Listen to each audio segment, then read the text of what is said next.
আগে রাজ্যের স্বার্থ, তারপর বাংলাদেশকে জল দেওয়ার বিষয়ে ভাবনা। তিস্তা জলবন্টন চুক্তি নিয়ে এই অবস্থানে অনড় মুখ্যমন্ত্রী। এই প্রেক্ষাপটে মমতা বন্দ্যোপাধ্যায়কে পাশে নিয়ে এগোনোর বার্তা দিলেন বিদেশমন্ত্রী সুষমা স্বরাজ।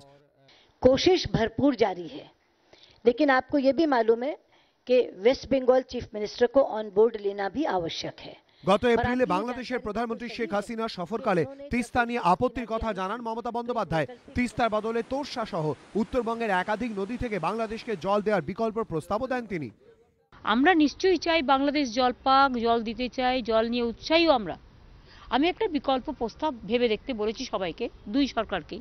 এই হিসেবে আমি 3-4টে নদীর নামও বলে গেছি, যেটা হচ্ছে একটা তোরসা, মানসাই, একটা ধানসাই, ধলোরা, ওই সমস্ত বলে ছোট ছোট নদী, কিন্তু এই নদীগুলো কিন্তু বাংলাদেশের সাথে গিয়েই মেশে। অল্টারনেটিভ প্রপোজাল গিয়ে নিয়ে একটা স্টাডি হোক, আমি বলেছি একটা জয়েন্ট টিম করে একটা স্টাডি করুক। মুখ্যমন্ত্রীর এই বিকল্প প্রস্তাব সমীক্ষা করে খতিয়ে দেখা হচ্ছে বলে জানিয়েছেন বিদেশমন্ত্রী। कि उन्होंने जब शेख हसीना जी आई थी तो एक वैकल्पिक प्रस्ताव, एक ऑल्टरनेट प्रपोजल दिया है जिसमें 3 नदियों के नाम दिए हैं कि इनसे भी पानी दिया जा सकता है। मैं आपको ये बताऊं, हम उसकी भी फिजिबिलिटी स्टडी करा रहे हैं और उसकी फिजिबिलिटी स्टडी की रिपोर्ट भी ममता जी से शेयर करेंगे, बैठकर बात करेंगे। বিদেশমন্ত্রী আশাবাদী দীর্ঘদিন টালবাহানার পরে বাংলাদেশের সঙ্গে যেভাবে স্থল সীমান্ত চুক্তি হয়েছে ঠিক সেভাবেই তিস্তা চুক্তি নিয়েও ঐক্যমত্যে পৌঁছানো যাবে। বিজেন্দ্র সিংহ, এবিপি আনন্দ, নয়াদিল্লি।